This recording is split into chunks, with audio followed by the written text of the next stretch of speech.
Buat Allah membolak-balikan hati itu lebih gampang dari kita ngebolak-balikin tangan kita. Gampang banget nih. Jadi nggak ada yang di mata Allah atau dalam persepsi Allah ada hati yang kayaknya nih susah banget nih dibolak-balik. Jadi kamu mending nggak usah ke situ lagi deh. Saya juga kewalahan ngebolak-balik hati dia. Enggak, mudah. Terus kenapa ada yang dibiarkan, ada yang dibalikan hatinya? Karena ada yang pantas, ada yang tidak pantas. Jika kita sudah punya kepantasan, Allah akan balikan hati kita kepada kebaikan.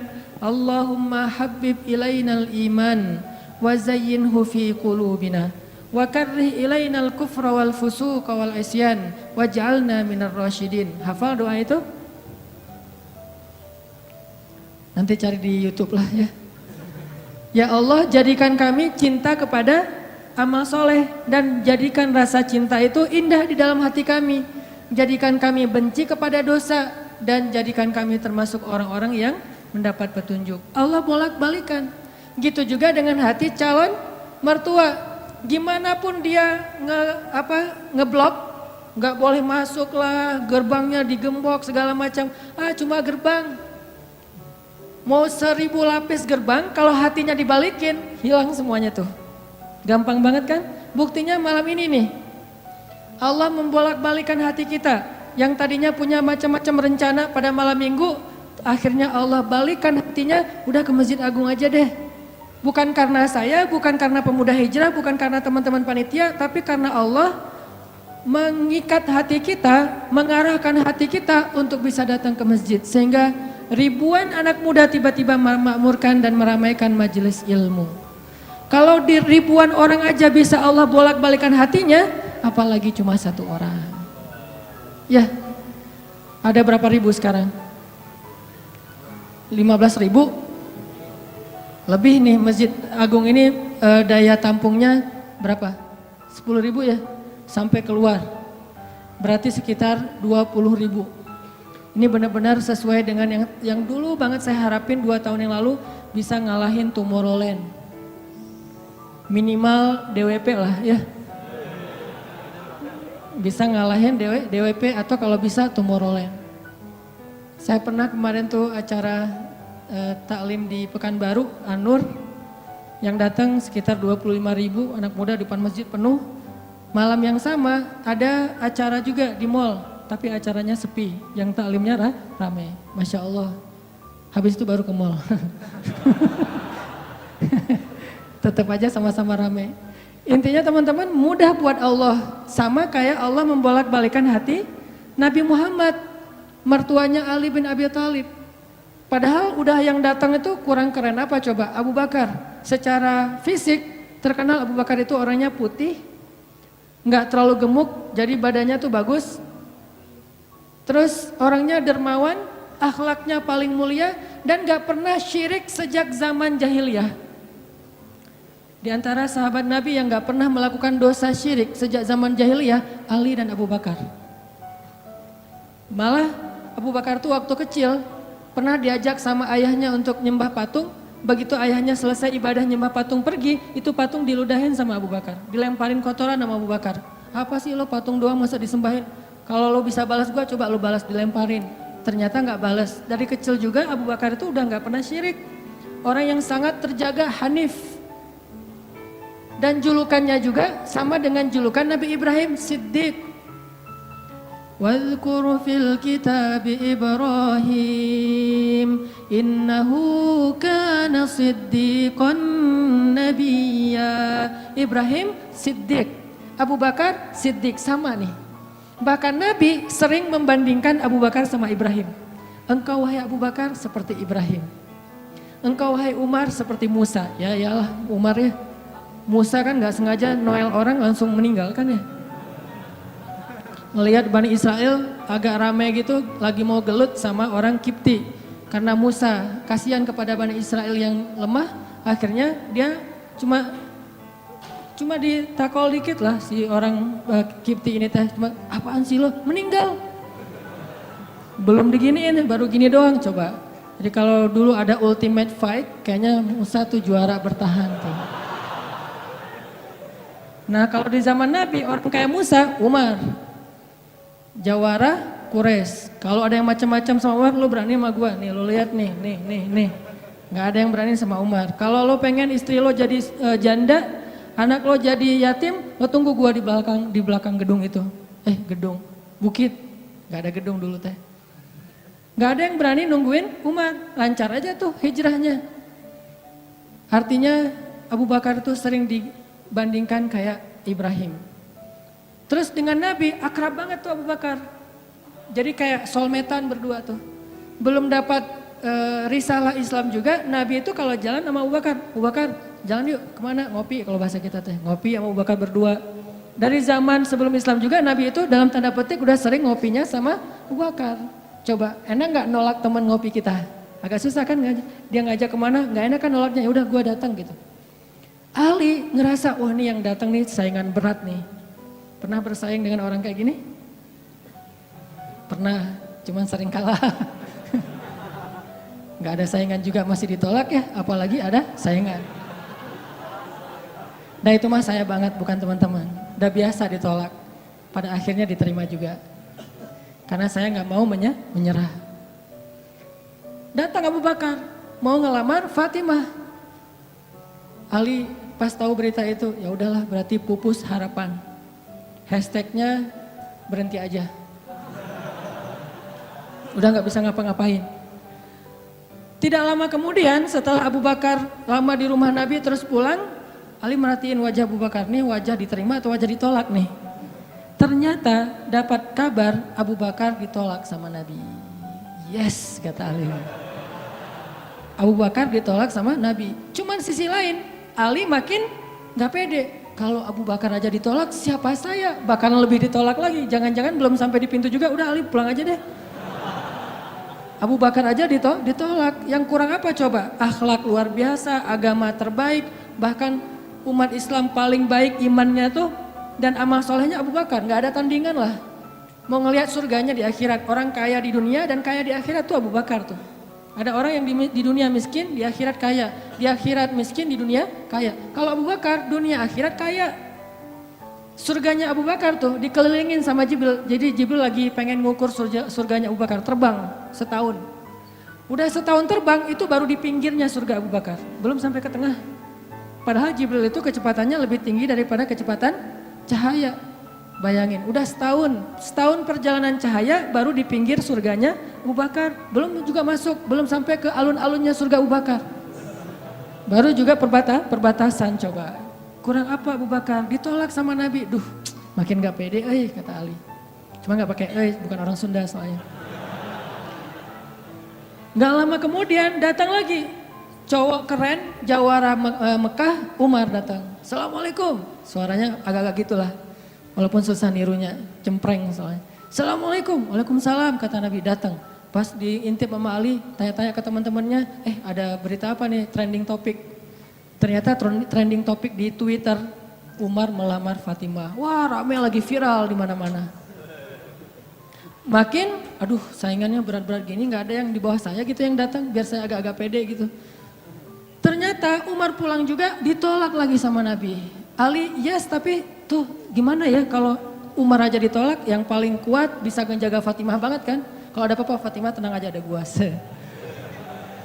Naik motor berdua sama Umar gitu kan kalau zaman kita mah ya. Sengaja gak bawa jas hujan. Kalau udah hujan buka baju kasih ke ceweknya. Gak pakai baju memotoran. Cowok banget lah itu mah ya. Pulang-pulang sampai ke rumah minum antangin. Umar tuh jawarannya. Nabi kan pasti tenang banget ngasih anak ke orang kayak Umar. Keluar dia singa, di dalam dia kucing Anggora. Maksudnya apa? Dia tuh gak pernah kasar sama istrinya. Walaupun dia keras kepada musuhnya. Kalau dimarahin istrinya, diem aja. Udah selesai dimarahin, udah mah, udah. Ya udah pergi. Nyari teman. Mau curhat habis dimarahin istri. Pergi ke rumah Nabi. Pas di depan rumah Nabi kedengaran dari dalam. Nabi juga lagi dimarahin istrinya. Nabi juga diem aja. Ini teladan orang-orang soleh. Jadi yang keren tuh bukan yang gampang marahin istri, tapi yang gampang dimarahin istri. Setuju yang di atas? Cowok keren itu bukan yang gampang marahin istri, tapi yang gampang dimarahin istri. Pah, ya mah. Di dalam rumah tuh, ya mah, di luar, apa lo? Itu cowok keren tuh. Pas Nabi keluar, ada Umar. Ya Rasulullah, Umar gak mau ngebahas, gak mau komen lah. Daripada komentar di blog kan, diam aja deh gitu. Udah selesai jalan sama Umar. Umar nanya, ya Rasul saya tadi habis dimarahin istri. Mau ngajak Rasul ngopi, curhat, Nabi juga lagi dimarahin. Kata Nabi, bagaimanapun dialah yang mengurus rumah. Dia yang mengurus aku, keluargaku. Nabi nyebutin kebaikan-kebaikan istri. Gak mau nyebutin, dasar emang perempuan emang kayak gitu ya. Saya tuh Nabi loh, masa Nabi dimarahin, kamu paham gak sih perasaan aku? Gitu. Enggak, Nabi gak ngomong kayak gitu. Nabi cuma membicarakan kebaikan istrinya. Umar yang datang ditolak. Akhirnya Ali udahlah, mau kayak gini mah kayaknya udah gak mungkin deh. Abu Bakar ditolak, Umar ditolak, berarti ada standar di atas mereka berdua. Yang kaya raya ditolak, yang paling eksis berpengaruh, jawara ditolak. Nah saya gak punya dua-duanya. Masih kecil soalnya, nanti kalau dia udah dewasa, Ali emang jawara juga tuh. Malah gladiatornya Nabi kan, ketika orang gak berani menantang seorang musuh, Ali yang berani. Saya Rasulullah, Ali itu. Akhirnya Ali diam-diam aja, udah gak mau ngebahas lagi tentang Fatimah. Udah aja, tutup bab tentang Fatimah. Sekarang yang lain aja deh. Tapi teman-temannya ngegojlokin terus. Ali. Kalau bahasa kita, jomblo gitu. Dibully terus. Ustadz posting bully. Teman ngomong gak bully. Pokoknya bully nasional aja. Karena dibully-bully terus, akhirnya Ali memberanikan diri. Ya udah datang deh bertamu. Pokoknya malam ini diterima, ditolak. Walaupun kemungkinan besar ditolak, saya harus datang dulu nih sama Nabi. Beraniin diri, gak usah majang mikir. Datang. Assalamualaikum, waalaikumsalam. Ali masuk. Nabi kan senang banget sama Ali ya. Kesayangan Nabi banget lah pokoknya Ali itu. Duduk, ada apa Ali? Enggak, cuma pengen silaturahim. Enggak ngomong apa-apa coba. Cuma pengen silaturahim. Nabi sehat, mau diambil air hangat. Oh pokoknya gitu-gitu aja. Ali ada apa? Enggak ada apa-apa ya Rasulullah, cuma kangen aja pengen duduk sama Nabi. Kayak gitu aja terus. Lama-lama Nabi kan paham. Dan Allah yang kasih wahyu. Ali, kamu gimana sama Fatimah? Langsung Fatimah.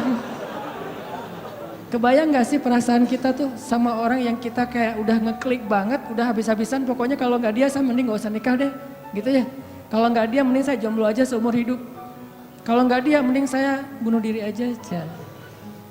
Udah gitu bunuh dirinya gak mati lagi kesangkut di tiang listrik. Ali itu udah hatinya tuh udah kena banget sama Fatimah dan itu karena Allah yang mengikat hati mereka berdua. Pas Nabi bilang gitu, Ali langsung curhat. Ya Rasul, ya saya pengen, tapi saya nggak punya apa-apa. Kata Rasul, kamu punya apa?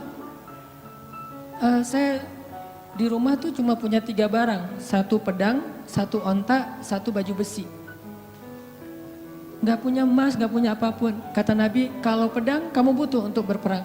Onta kamu butuh untuk mengangkut air. Ya udah deh baju besi aja, bawa ke sini baju besinya untuk jadi mahar buat Fatimah. Beneran Rasul baju besi? Itu bajunya besi loh Rasulullah, bukan yang tangan kayak gitu apa cincin.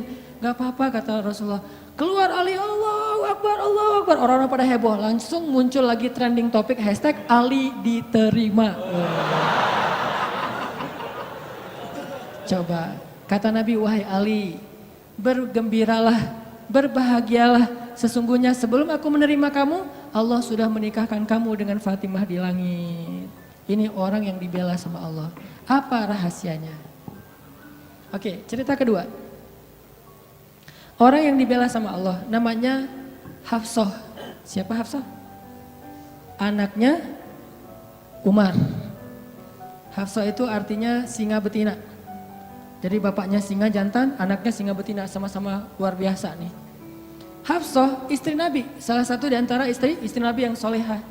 Suatu hari nggak tahu gimana ceritanya, ada masalah antara Nabi dengan Hafsah. Ini nggak dibahas di dalam teks hadis apa masalahnya dan kita nggak usah kepo ya. Pokoknya ada masalah aja antara Nabi dengan Hafsah sehingga Nabi terpaksa menceraikan Hafsah. Diceraikan Hafsah secara baik-baik, lalu Hafsah disuruh kembali, diantar kembali ke rumah orang tuanya kepada Umar bin Khattab. Baru aja Nabi pulang, Allah mengutus Jibril. Jibril datangin Muhammad. Jibril turun mengatakan, ya Rasulullah, wahai Nabi Muhammad, rujuklah Hafsah. Sesungguhnya Hafsah adalah istrimu di dunia, dan istrimu di surga. Coba bayangin. Nabi nih yang menceraikan Hafsah, tapi Allah dan Jibril ngebelain Hafsah. Berarti Allah ngebelain banget nih cewek. Cewek gimana sih kok dibelain banget sama Allah, begitu suaminya emosi, tiba-tiba nggak sengaja ngomongin, ya udah kita jalan sendiri-sendiri aja. Allah yang ngasih pertolongan, Allah yang ngebelain si cewek ini. Sehingga Allah mengutus Jibril, langsung turun Jibril buru-buru kepada Nabi Muhammad sebelum masa iddah Hafsah selesai. Lalu Jibril mengatakan, rujuklah Hafsah, sesungguhnya dia istrimu di dunia dan istrimu di surga. Akhirnya Nabi pun merujuk Hafsah. Apakah Hafsah marah-marah kepada Nabi Muhammad? Enggak. Apakah Hafsah mengutus Umar? Kan ayah tuh jawara, udah datengin dong Rasulullah tuh mencarain saya enak aja. Enggak mengandalkan makhluk sama sekali. Hafsah cuma gini, ya Allah, saya yang salah bukan Rasulullah. Tapi saya tidak bisa hidup tanpa Rasulullah. Dia adalah cinta sejati saya. Allah langsung, ya benar Hafsah, udah gua turunin sih. Jibril turun. Jibril turun nih coba. Ya Rasulullah, rujuk Hafsah, dirujuk. Apa rahasia orang cewek sekeren Hafsah sampai dibelain dari langit ketika dia bercerai sama suaminya? Kisah yang ketiga, cewek juga dibelain sama Allah sampai turun ayat. Kalau tadi dua cerita tidak turun ayat, cuman ilham atau wahyu dalam bentuk isyarat. Kalau sekarang sampai turun ayat loh.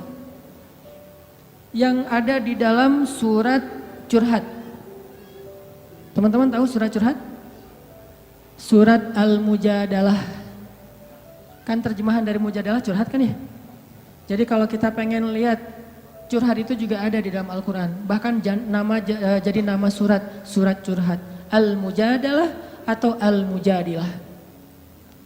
Siapa yang dikisahkan di dalam surat itu? Coba teman-teman buka surat Al-Mujadalah, surat 58 ayat 1. Yang punya aplikasi Al-Quran di handphonenya, coba buka surat 58 ayat 1, Al-Mujadalah.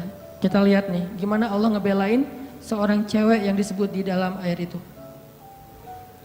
Saya bacain ya. A'udzu billahi minasy syaithanir rajim. Yuk, bareng-bareng.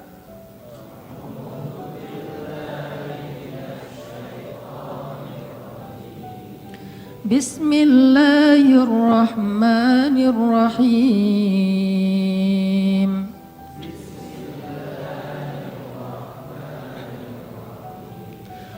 Qad sami'a Allahu qawla allati tujadiluka fi zawjiha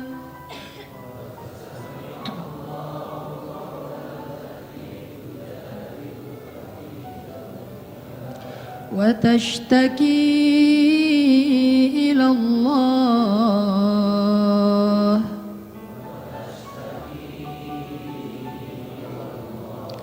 wallahu yasma'u tahawurakuma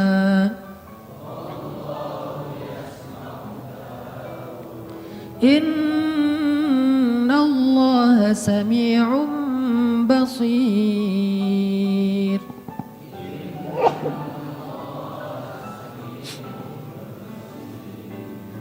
Sungguh Allah telah mendengar ucapan seorang perempuan yang meminta nasihatmu tentang suaminya. Dan dia curhat kepada Allah. Dan Allah mendengar percakapan kalian berdua. Sesungguhnya Allah maha mendengar, lagi maha melihat. Siapa cewek ini? Namanya Khawlah bintu Tha'labah. Namanya Khawlah. Catat tuh, biar kita kalau ngegosip, gosipnya tentang sahabat. Siapa istri Nabi ini gosip ya? Tapi gosip yang benar. Siapa istri Nabi yang pintar masak? Jarang dengar kan? Istri Nabi yang pintar masak namanya Zainab. Ummu Salamah. Istri Nabi yang pintar masak namanya Ummu Salamah. Kalau di zaman kita mah jadi Ummu Salamah Cake, punya brand. Pokoknya kalau Ummu Salamah udah masak, Nabi tuh senang banget. Masakan kesukaan Nabi itu dimasakin sama Ummu Salamah. Nah sekarang kita ngebahas cewek lain nih yang dibela sama Allah pas dia lagi ada masalah dengan suaminya, namanya Khawlah bintu Tha'labah. Apa yang terjadi? Khawlah tuh diuji dengan punya suami pemarah. Orangnya tuh gampang bete, gampang marah-marah. Pokoknya kalau udah jalan sama suaminya, di jalan dia marah-marah aja. Sama supir angkot marah, sama motor marah, marah aja kerjaannya. Dasar nih orang gak bisa nyetir, dasar nih angkot, dasar. Kerjaannya marah-marah. Dan kalau istrinya salah dikit, dimarahin sama suaminya. Sampai suatu saat, saking suaminya ini udah marah dan emosi banget, suaminya pun menzihar khaulah. Apa menzihar? Menzihar itu menyebutkan istri seolah-olah jadi ibu sehingga dia menjadi haram buat suaminya, kayak ditalak 3 gitu. Kamu buat saya seperti ibu saya, berarti udah nggak bisa lagi jadi suami istri, udah jadi kayak ibu dan anak.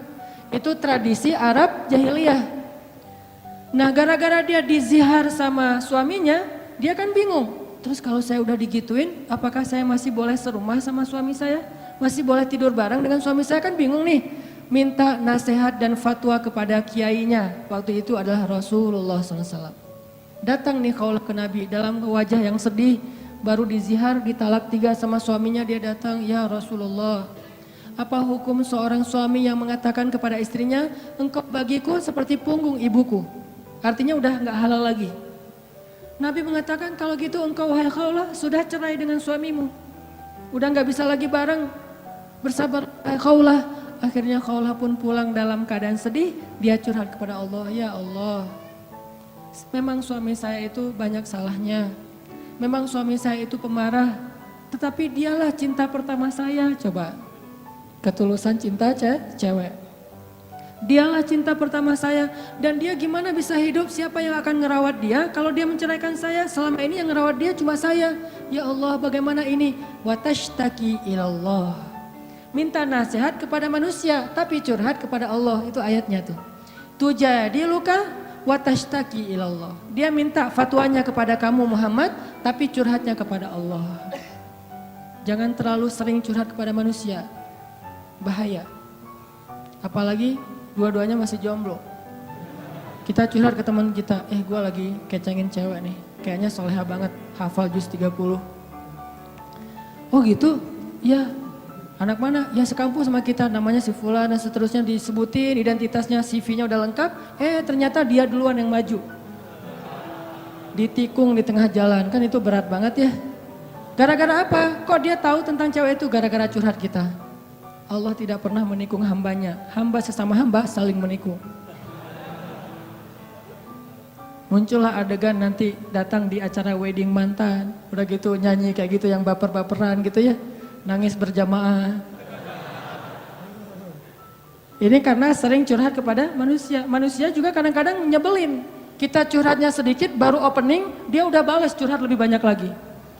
Gua habis diputusin, caranya nggak enak lagi tuh. Gimana nggak enak? Dia cuma ngomong gini, kita jadi adik kakak aja ya. Kan berat banget buat gua. Oh gitu, lu masih mending, gua lebih parah dari itu. Cerita dia tuh, akhirnya dia yang curhat sama kita. Itu ke manusia. Kalau ke Allah nggak gitu. Allah Maha Sami'un, Maha mendengar. Arti Sami'un itu nggak pernah lelah mendengar. Itu arti Sami. Nggak pernah lelah mendengar. Kita curhat semalam suntuk juga, Allah tetap sayang sama kita. Udah ya, kelamaan curhat kamu, yang lain hamba-hambaku masih banyak tuh. Nggak ada kayak gitu. Makin kita lama curhat sama Allah, makin Allah sayang sama kita. Makin kita lama curhat kepada manusia, makin dia sebel sama kita. Bayangin kita telepon teman kita, baru juga 10 menit, maaf ya udah lowbat, maaf ya gue harus ngangkat jemuran, maaf ya dan seterusnya. Manusia, tapi Allah Sami'un, Maha mendengar. Arti Maha mendengar ini, Allah tuh gak pernah bosan ngedengerin curhat hambanya. Jadi bukan hanya diambil dari angle Allah Maha mendengar segala ucapan kita, bukan cuma itu angle-nya. Ambil angle-angle yang motivasi. Ternyata Allah itu gak pernah bosan, gak pernah capek ngedengerin curhat kita. Jadi kalau kita pengen curhat yang panjang, yang gak akan pernah dicuekin. Kadang-kadang kita curhat lewat telepon ke teman kita, di loudspeaker dia ngapain gitu ya. Kok gak ada suara dia, kok diam-diam aja. Kamu dengar kan? Dari jauh dia langsung lari, iya dengar, terus pergi lagi. Kita ngomong sendiri, teleponnya ditaruh di atas bantal, dia pergi. Itu manusia, Allah enggak. Wa idza sa'alaka ibadi anni fa inni qarib. Kalau kita tanya ke Allah pengen curhat, Allah bukan menjauh. Apa-apa, sini, dekat. Allah malah mendekat pada kita. Apa? Wahai hambaku ada apa? Kalau teman kita menjauh, kalau Allah mendekat coba. Sami'un qaribun. Orangnya tuh qarib, kalau bahasa kita karib, akrab orangnya. Bukan orangnya, zatnya. Allah itu zatnya akrab, asik gitu. Nggak bakalan nyebelin. Allah gitu banget sih, saya udah capek-capek curhat semalaman ternyata nggak didengar, nggak. Sami'un.